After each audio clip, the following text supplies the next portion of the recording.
Une marche silencieuse contre l'horreur. 3 meurtres. 3 jeunes femmes assassinées dans un rayon de 40 km. Entre Amiens, Albert et Péronne dans la Somme. À l'époque, en 2002, on parle du triangle de la mort. C'est la même année de janvier au mois d'août. Il y a 3 jeunes filles qui se font assassiner. C'est quelque chose qui arrive quasiment jamais, quoi. Dans cette région tranquille, on commence à parler de tueurs en série. Les 3 histoires se ressemblent. Les victimes, des jeunes femmes qui circulent seules, de nuit, en rase campagne. Le premier corps est retrouvé le 12 janvier 2002. À Péronne, dans la Somme, la police enquête sur le viol et le meurtre de la directrice d'une banque, une jeune femme de 24 ans qui venait d'arriver dans la commune. Son corps calciné a été retrouvé dans un champ. C'est ici qu'un agriculteur a découvert le corps à moitié calciné d'Élodie Kulik, 24 ans.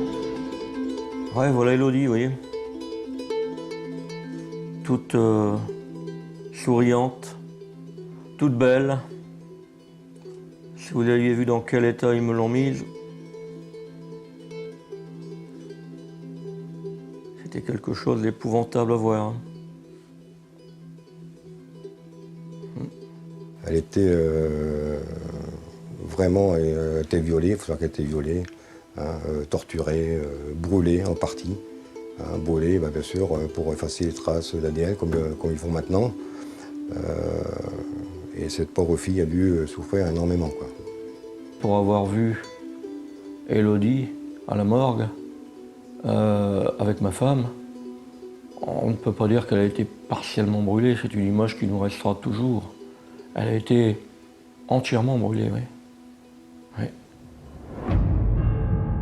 Au moment de son agression, Élodie appelle les pompiers avec son téléphone portable. Elle tombe sur un répondeur qui enregistre le message. Le document a été versé au dossier. C'est atroce. On entend des cris, les cris d'Élodie. Il paraît que c'est quelque chose d'insupportable. Et on entend, pas trop distinctement, malheureusement, les autres voix sont couvertes par les cris de ma fille. Sur l'enregistrement, on entend 2 ou 3 agresseurs, dont un avec un fort accent picard. Sur les lieux du crime, les gendarmes retrouvent aussi une preuve essentielle, un préservatif. Dès le départ, on avait un ADN. Je me dis qu'avec un ADN, avec une marque de fabrique aussi criante, on trouverait vite le coupable. Mais malheureusement, non. À l'époque, les comparaisons ADN en sont à leur début. Il y a seulement 20 000 empreintes dans les fichiers de la police. Et aucune d'entre elles ne permet de retrouver les meurtriers d'Élodie. Est-ce qu'on soupçonne quelqu'un? À l'époque, non. Dans l'affaire Élodie Kulik, non, personne. À l'époque, comme ça se dit habituellement, mais ce qui est une réalité, c'est que dans ces cas-là, les enquêteurs, en l'occurrence les gendarmes, ne négligent aucune piste. Rien ne se passe pendant 6 mois. Puis le 8 juillet, on retrouve le corps mutilé d'une deuxième femme.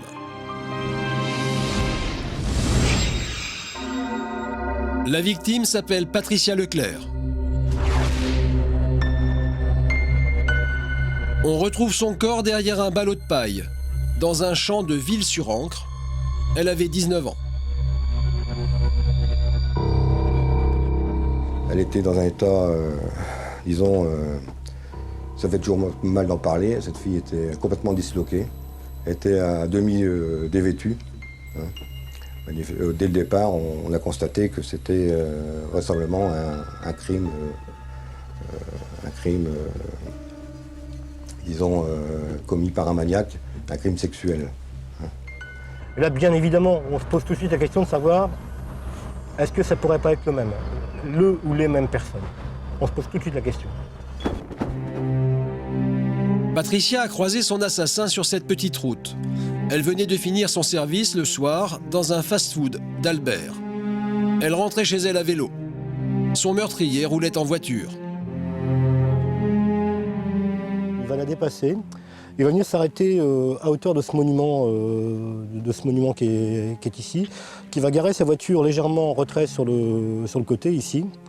et qui va se mettre en travers de la route pour arrêter Patricia. Et ensuite, le crime va avoir lieu, c'est-à-dire que Patricia, il veut l'arrêter, Patricia profite sans doute de s'arrêter parce qu'elle a pris peur. Il va la frapper à plusieurs reprises. Elle va avoir les cervicales qui vont être cassées. L'assassin roule ensuite à plusieurs reprises avec sa voiture sur le corps de Patricia qui vit encore. Tout va se passer très vite. Tout va se passer en quelques minutes. C'est-à-dire que Patricia, quand elle est tuée, elle va être tuée ici. La voiture n'est pas loin. Et il ne va pas rester longtemps sur place. Une fois que le forfait est accompli, il va partir très vite. L'homme prend soin de laisser très peu de traces. Mais l'examen des vêtements de Patricia va apporter aux enquêteurs un indice capital. Il y a eu un appel de la juge d'instruction, Mme de Mazières à l'époque, qui nous alertait qu'il y avait enfin un ADN inconnu qui était identifié, qui était trouvé sur la culotte de Patricia. Les gendarmes s'intéressent alors aux individus condamnés pour des affaires de mœurs dans la région.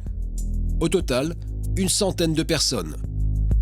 Et on s'est intéressé aussi sur un nommé Lecomte Jean-Paul, qui m'avait été signalé par un ancien collègue, qui était un adjoint-chef qui était au GIR à l'époque, qui avait interpellé ce fameux Lecomte en 1989 pour des faits de viol sur 5 personnes, dont une gamine, d'ailleurs sur 5 femmes, dont une gamine de 6 ans, je crois.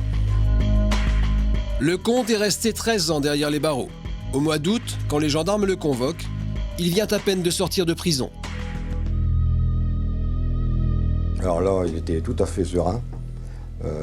Il a expliqué qu'il avait purgé une peine assez importante, qu'il n'avait pas envie d'y retourner en prison, et qu'il était était disposé à se soumettre à un prélèvement ADN s'il le fallait. Les prélèvements sont envoyés en laboratoire.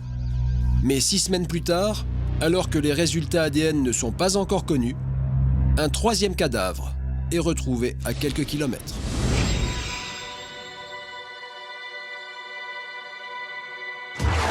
Le corps est encore sur place. C'est sous cette camionnette qu'à 8 h ce matin, il a été découvert. Le véhicule abandonné est égaré au bord de la nationale menant à Amiens.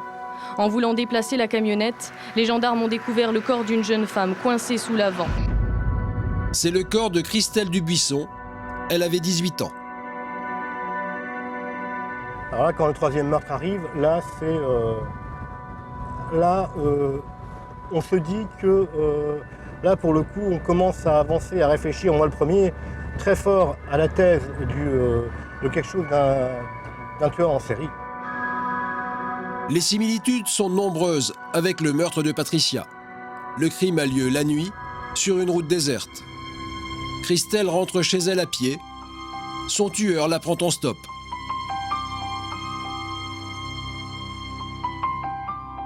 Elle avance vers chez elle, donc il n'y a pas de problème. C'est un secteur qu'elle connaît parfaitement. La voiture l'amène toujours vers le domicile de son père, chez qui elle vit depuis que ses parents sont séparés. C'est ici que vit avec son père Christelle Dubuisson.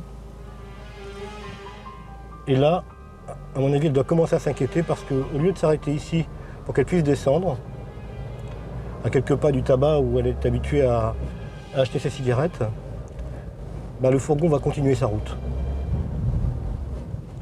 On va continuer sa route. Et là, à mon avis, Christelle a dû commencer, sans doute Christelle commence-t-elle à se débattre à partir de ce moment-là. Parce qu'elle se rend compte que c'est pas ce qui était prévu qui est en train de se passer. À ce moment-là, plutôt que de continuer sa route tout droit en direction d'Amiens, le fourgon va tourner à droite. Le meurtrier Christelle la tient de la main gauche, tient sur le volant de la main gauche et tient Christelle de la main droite. Christelle se déballe, on retrouvera des coups de pied, une trace de pied très nette sur la portière passager avant droite. Et Christelle a dû s'appuyer pour essayer de se débattre. Ensuite, le fourgon arrive dans le chemin. Ce chemin de terre mène à un champ, en dehors du village. Un endroit difficile à trouver quand on ne connaît pas la région. C'est ici que l'assassin passe à l'acte. Christelle a été frappée donc avec une lame. Elle va prendre des coups, je crois qu'il y en avait 7 à l'époque, à hauteur du thorax.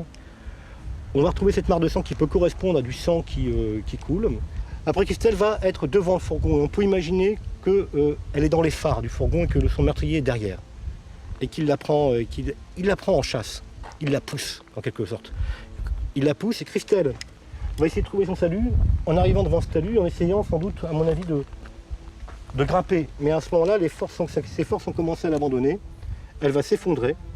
Le fourgon va passer en partie sur elle. On va la retrouver coincée sous les roues du véhicule. Et c'est-à-dire que ce qui est le plus horrible dans cette histoire, c'est qu'on peut penser que Christelle, elle s'est vue mourir.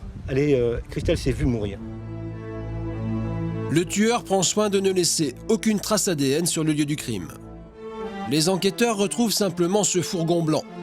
C'est celui qu'il a utilisé pour écraser Christelle. Il l'avait volé quelques heures plus tôt dans une entreprise du Pas-de-Calais. Après ce troisième meurtre, l'inquiétude grandit. Tout le monde pense qu'un tueur en série sillonne la région. On a commencé à paniquer, on s'est dit, il y a un serial killer dans le secteur, quoi. Alors pour arrêter cette psychose, effectivement, on a mis en place, le camp de groupement a mis en place des collègues, des patrouilles la nuit, avec des véhicules de service, bien sûr, en bleu, quoi, pour contrôler tous les individus qui circulent dans le secteur, entre Péronne, Albert, Villers-Bretonneux, tout le secteur de cette région, quoi. Les mois de septembre et octobre passent sans nouvelle tragédie. En novembre, arrivent enfin les résultats du laboratoire. L'ADN trouvé sur la culotte de Patricia, la deuxième victime, confirme les soupçons des enquêteurs. C'est bien celui de Jean-Paul Lecomte. Par chance, on a eu cet ADN qui a été identifié Lecomte, qu'on a interpellé le 22 novembre, et ensuite ça a cessé, quoi. Donc, C'est la maison de la grand-mère de Lecomte. C'est là qu'en novembre 2002, les gendarmes vont venir l'arrêter au matin à 6h. Jean-Paul Lecomte est placé en garde à vue à la gendarmerie d'Amiens. c'est un individu qui est particulièrement futé, intelligent, et qui répondait à toutes les questions, et qui ne croyait pas que son ADN avait été trouvé sur la victime. C'était impossible pour lui. Alors est-ce qu'il avait pris d'énormes précautions? Je pense. Certainement un bonnet sur la tête, des gants, combinaison peut-être, je ne sais pas. Bref, lui, il ne croyait pas qu'on ait trouvé son ADN sur la victime. Cette preuve ADN amène pourtant Jean-Paul Lecomte devant la cour d'assises d'Amiens pour le meurtre de Patricia.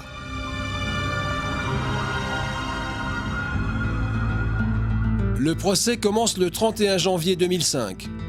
Jean-Paul Lecomte nie tout en bloc. Il réfute les accusations portées contre lui.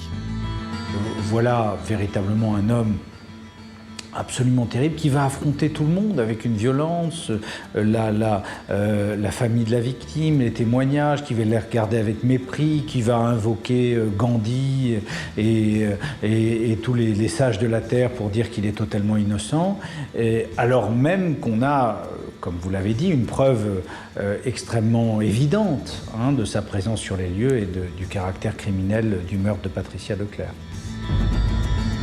Lecomte est condamné à la réclusion criminelle à perpétuité, avec une peine de sûreté de 22 ans. La peine maximum prévue par la loi. Malgré cette condamnation, événement exceptionnel, dans le box, le condamné prend la parole devant les caméras. Quelque chose à nous dire, votre client? On peut lui demander. Jean-Paul, tu as quelque chose à dire? Je vais faire appel. Je conteste cette décision, je vais faire appel donc... Monsieur Lecomte, il y a une chance sur 5600 milliards pour que ce ne soit pas votre ADN. Pourquoi est-ce que vous n'avouez pas l'évidence? Non mais attendez, je conteste une partie de l'expertise. Je conteste une partie. Et je la contesterai toujours. Quelle partie conteste-t-il? Personne ne le saura jamais. 2 ans plus tard, en appel, Lecomte reconnaît les faits. Il change de stratégie de défense et aussi d'avocat.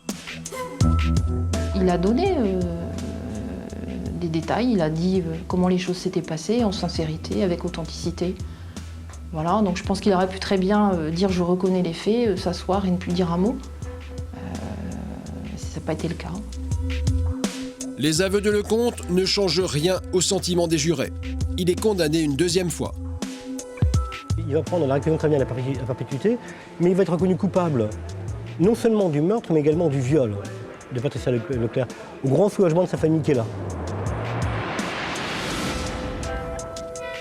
Ce qui m'a fait mal au procès, c'est de voir sa froideur et voir que tout ce qu'il a pu lui faire, même après son décès.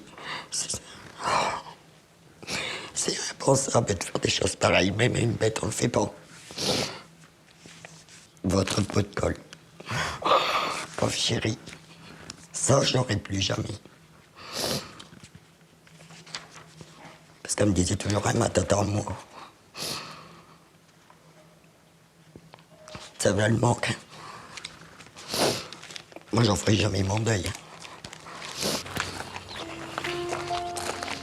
6 années ont passé depuis la mort de Patricia.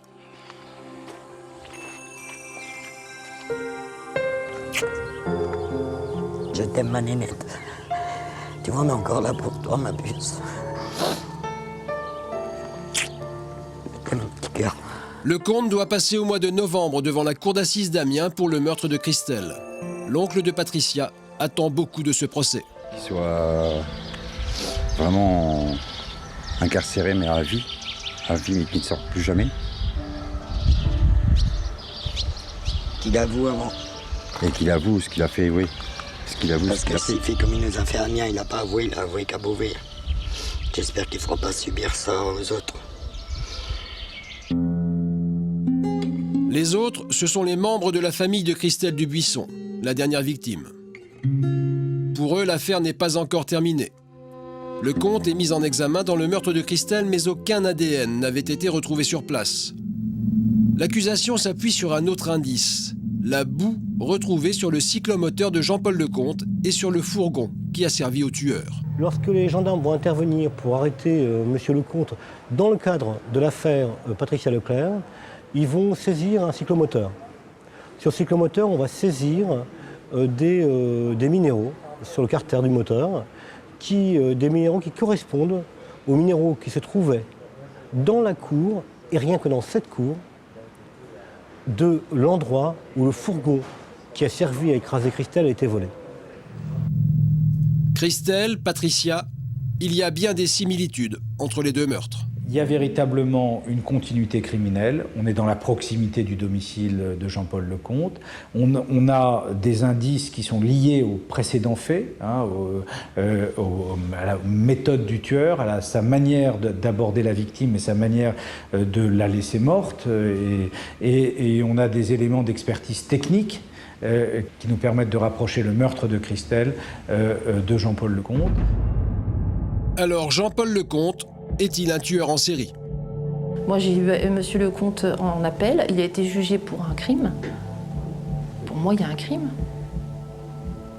On ne peut pas dire d'une personne c'est un tueur en série, comme ça, sans avoir des éléments. Pour moi, c'est un criminel en série et j'ai besoin à la fois de le comprendre, de comprendre ses motivations, ses gestes, pour pouvoir éventuellement faire ressortir d'autres affaires, d'autres jeunes femmes pour lesquelles, là aussi, des parents attendent des vérités. Si jamais, par aventure, c'était M. Lecomte qui était l'auteur du meurtre de Christelle Dubuisson, ce que je sais, c'est que le gros déploiement de gendarmerie qui se déroule en août 2002, juste après le second meurtre, a sans doute empêché un troisième meurtre, voire un quatrième. Je crois qu'on a arrêté un tueur en série au début de ses exploits, entre guillemets. Mais 6 ans après les faits, l'énigme du triangle de la Somme n'est pas encore complètement résolue. Pour le meurtre de Patricia, Lecomte a été confondu par son ADN et condamné à la perpétuité. Pour celui de Christelle Dubuisson, il sera jugé au mois de novembre devant la cour d'assises d'Amiens. Est-il aussi l'assassin d'Élodie? Au moment du meurtre de la jeune fille, Jean-Paul Lecomte était en prison. Il ne peut donc pas l'avoir tuée. Lorsqu'Élodie appelle les pompiers sur la cassette, on a la certitude d'avoir au moins 3 voix, voire 4. Donc il y a quand même encore 4 êtres abominables qui traînent dans la nature.